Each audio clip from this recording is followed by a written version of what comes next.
Once again, good evening, everyone. You're listening to Red Pill 78. As always, I am Zak the Corruption Detector, and this is another edition of Red Pill News. And joining me once again is my good friend, Bob Kudla from Trade Genius Academy. Bob, what's going on, brother?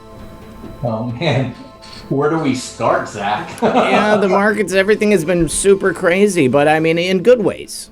Yeah, thanks. And, I threw together some specials for you guys, Zak. If they go to tradelikeagenius.com, you can get our bundles. We discounted those 65% off. And if you wanted to just buy anything special in the store individually, just use back to school. And if you take advantage by Saturday, you take advantage of those deals. And, we have people making 2 or 3 or 4 years worth of the cost of our service in just trades that they're making during the day. So we really think we give a good value for what we do. All right, good stuff. So, my bailiwick is, the economy and the stock market. And I think Trump has the right plan, in terms of if you just set all the politics aside. I think he's doing all the right things. He's trying to force people out of this lockdown mentality, number one. Number two is the stimulus obviously worked. And because they stopped stimulus now for a month, and the market's still and the economy are still gliding along here. So there's a lot of pent up, I think, demand. And if you notice, a lot of people sold down or bought down their debts. So people have dry powder when they think they can get out of this whole COVID nightmare that we're in. And now we're in the election season, and I don't want to be hopeful because you just never know. But I think the markets and the economy and people's moods are such that I think they're leaning that Trump's going to win, and we're going to have a continuation here. And pretty much everything the Democrats have trying to throw against the wall has basically flew back into their faces. So I think I think we're going to be in good shape. It's going to be really kind of whippy though, next maybe 4 to 6 weeks, because people are going to protect themselves. Like, hey, if the Democrats take the Senate and take the presidency, then we're likely going into a depression because it's going to be awful. Yeah. But I think people are smart enough, and I think the Federal Reserve probably picked up on the fact that, hey, you know what though? Liberal, progressive communists get rid of central banks. Yeah, there you go. So maybe Trump wasn't the evil guy that we thought he was when we were trying to get rid of him 2 years ago. So, so I think it's going to be really, really fascinating. And I think whatever's going to happen is going to be, there's going to be huge amounts of stimulus coming. I know you want to talk about a couple things the Fed's doing, but from the political side is that they don't care about the debt anymore or the deficit. It's maximum. They're having a hard time getting the dollar to weaken. And that means there's not enough dollars in the world. And so that's why the Fed did that weird announcement a month ago about let's get inflation targets higher. They want to signal to the politicians, we'll buy all your debt, start spending. And then I think you're going to see probably a massive infrastructure bills being unleashed on the economy into 2021. So that's what I'm seeing right now. We have 5 more weeks here, 6 weeks to the election. And we get past that, I think there's going to be clarity, regardless of what ends up happening. At least we'll kind of know the landscape, and all of us will be able to plan accordingly. Yeah, this announcement from the Fed that they're going to start depositing digital dollars. I mean, are they moving to a crypto-based system for U.S. monetary policy? I mean, are they going to stop printing actual paper dollars? Is everything going to end up in a digital form now? Yeah, you've read the Bible, right? Yeah. So look, we're going that way. And if you set all that stuff aside, let's set aside the evil intention. It makes sense. It's the most efficient way to move money around. Obviously, I hate to use crypto with the Fed because the crypto is kind of like Kleenex, but it is a cryptocurrency that'll be blockchain. But it's not decentralized. Obviously the Fed is a centralized entity, but they're going to push money in. The bigger story to me is not that they're going to do this, is that the banks are irrelevant.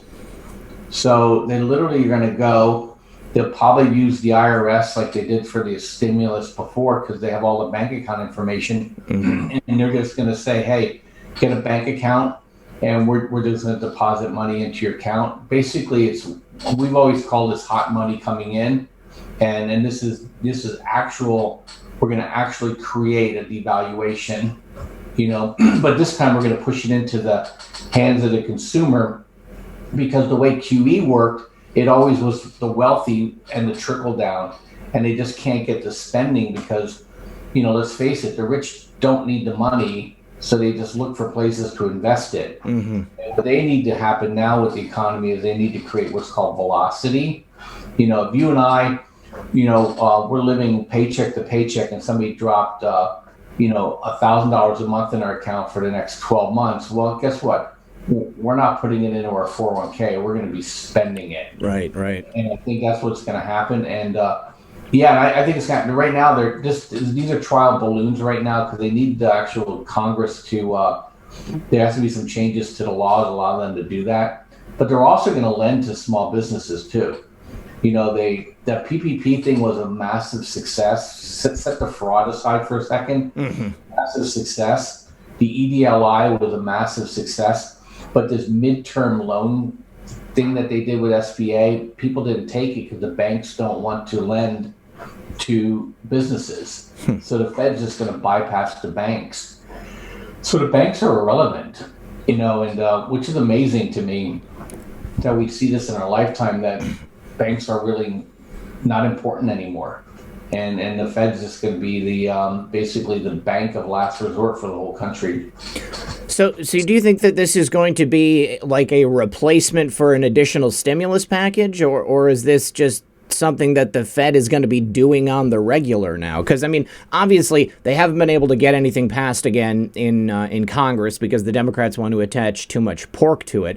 But, I mean, President Trump just recently was floating the idea of just signing an executive order in order to get that stimulus money back into the hands of the American public. Yeah, so Trump did that, and he had cash that he could do it with. But Trump can't conjure new money. Congress has to be the conjurer. Yeah.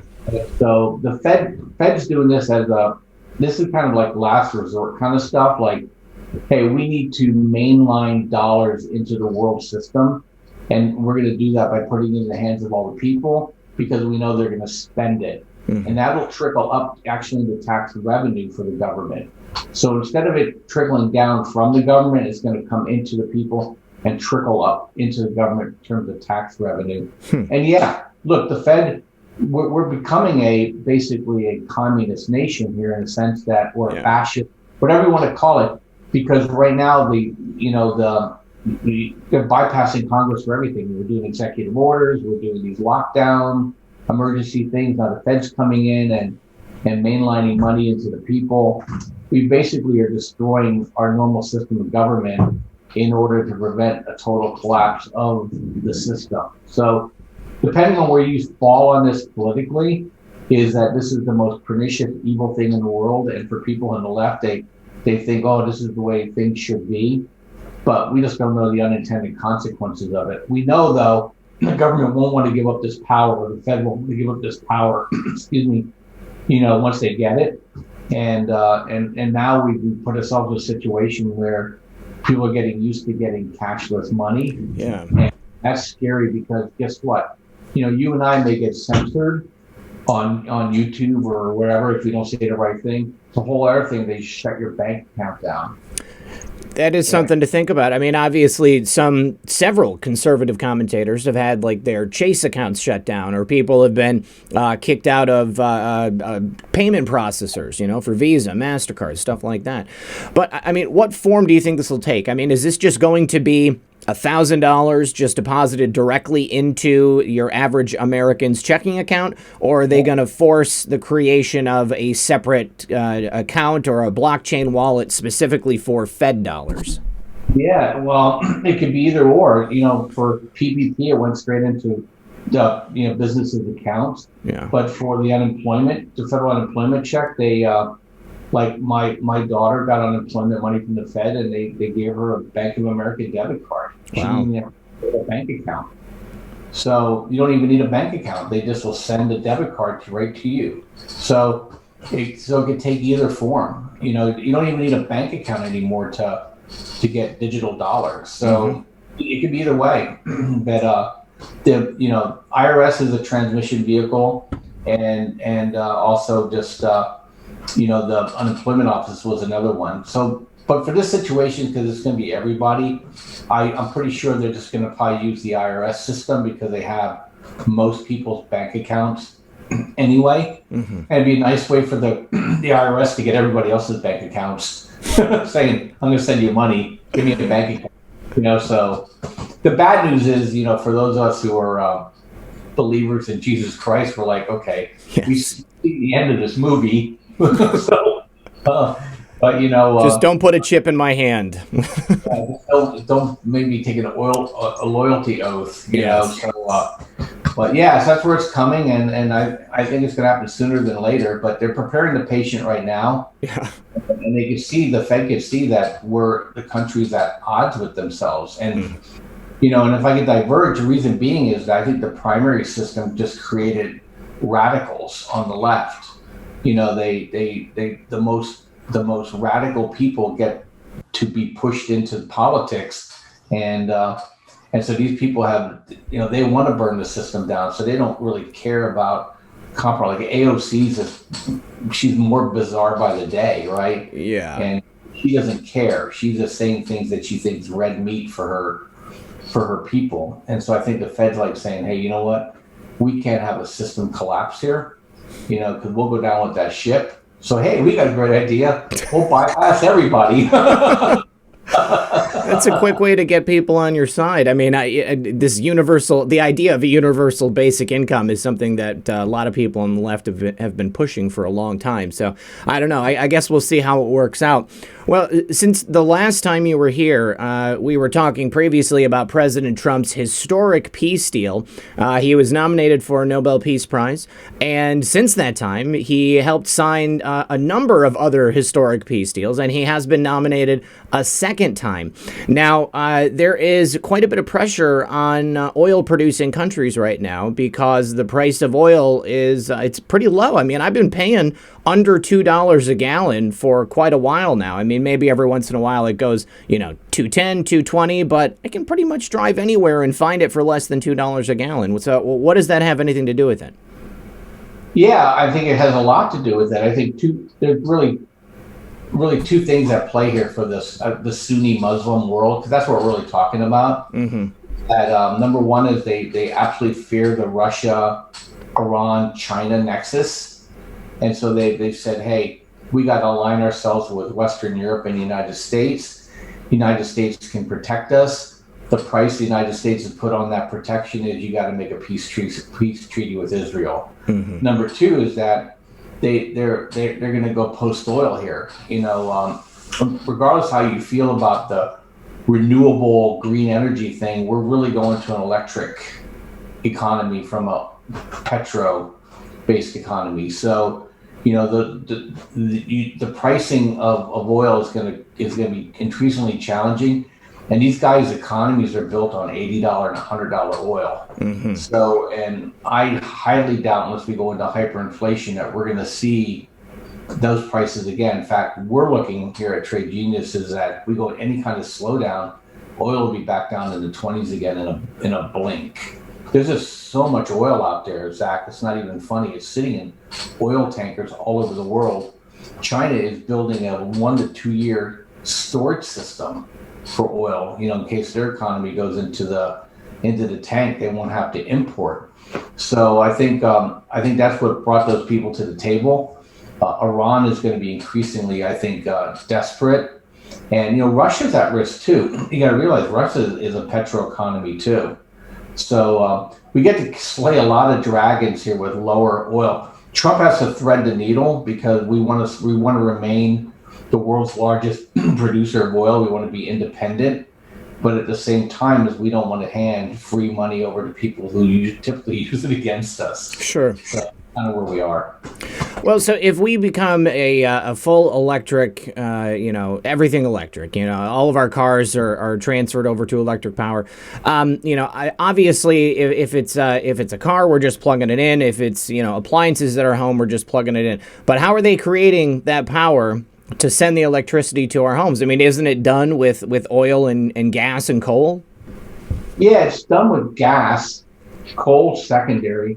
But nuclear is getting a renaissance here, and so around the world it's already rocketing. But the United States have now kind of dusted off some of this new gen stuff.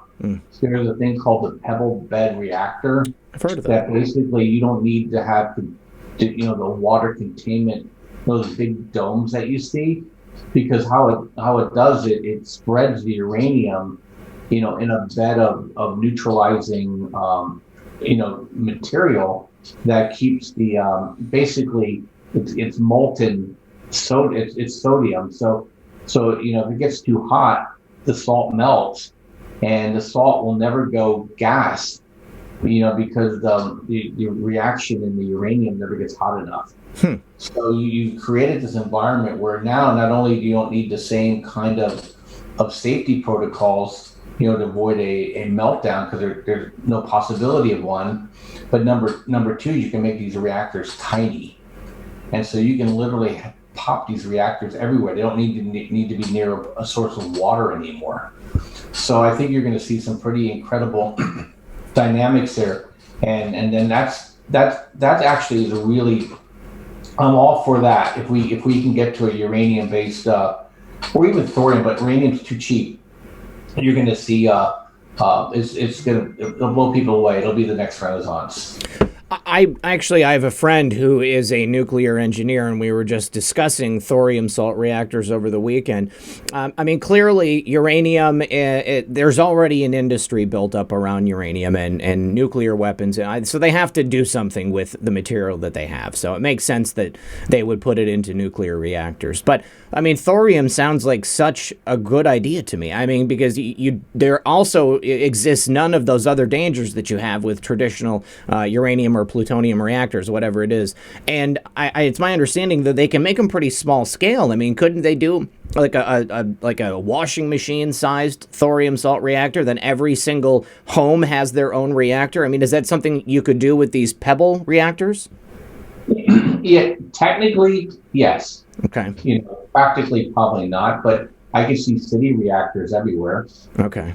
Uranium's going to get the nod because there's just too many invested interest in that. Yeah. Thorium hasn't built up a political environment, to carry that forward. But hey, I'm happy if either one of them wins. I would love nuclear, because it just takes the whole argument away. None of the crazy stuff that you do with the green energy crap that you hear from these leftists, because you can't get cheaper energy then. Hydro, I think, is getting cheaper, and then number two is that it's clean. Mm-hmm. There's no pollutants whatsoever, and so yeah. So I don't really care which one wins, but we're gonna have to go that way. But we're talking. I'm not talking like, hey, next year this is gonna happen. We're talking this is 30 years. Oh, okay. Fully scaled up, because look, it takes 10 years to build these systems up. But we're leaning that way. But look at India. I'll give you an example. They're going coal and nuclear. Okay, they can't afford to import oil because their economy requires them to import other things, and they run deficits. So that's the other thing that's going to drive oil prices down lower too. All right. Well, before the election is coming up, do you foresee any major disturbances in the market or in global markets in any capacity? Yeah, I think we're gonna just kind of whip around here a little bit, and so I think it's just gonna be a bunch of left rights, depending on we'll be news dependent. Mm-hmm. So probably as we get closer to the election, the polls or October surprises will kind of move the markets around. But I think we set an edge. We probably won't get below 5 or 10% below where we are now, and I doubt we'll make new highs. So we're just going to kind of be in a range here. So for us, it's a great market because we just trade the edges, and And we're in these trades for 2, 3, 4 days, so we don't have to worry about making any macro calls right now. I think gold and silver and the miners are getting hit because the dollar's a little stronger. But as soon as they announce the next stimulus deal, which they will, you're going to see the dollar weaken again. And then gold and silver and the other precious metals will move higher again. We're big fans of uranium for reasons we just discussed, and they're holding up really well. And then I think you'll see steel and copper rocket as soon as they announce these infrastructure deals. So that's kind of where we're playing. We're playing some specialized like biotech, and we also have the tankers, because as oil gets more and more backed up around the world, the tanker prices firm up. So there's opportunities there too. So that's just the field we're playing in, and we're doing quite well. I shot you some attaboys over. Yeah. We knew the market was going to sell off in September, and people made some really good money from it. And then also we've been showing people how they can trade this range, and just don't get married to a direction. It's okay for us to be biased, personally and politically. Just don't let that get in the way of you making money. All right, Bob. Well, thank you once again for being here with us. I always appreciate your perspective. Thanks, Zach. Hey guys, one more thing. I just want to thank everyone for watching today. If you have not subscribed yet, I urge you to please consider subscribing. There will be a couple of videos that pop up if you want to continue to watch. There's also some ways in the description of this video that you can follow me on other platforms. Please consider doing that as well. And if you want to support the program directly, there are means to do that below as well. Thank you all for your support over the last couple of years. Consider liking and sharing this video.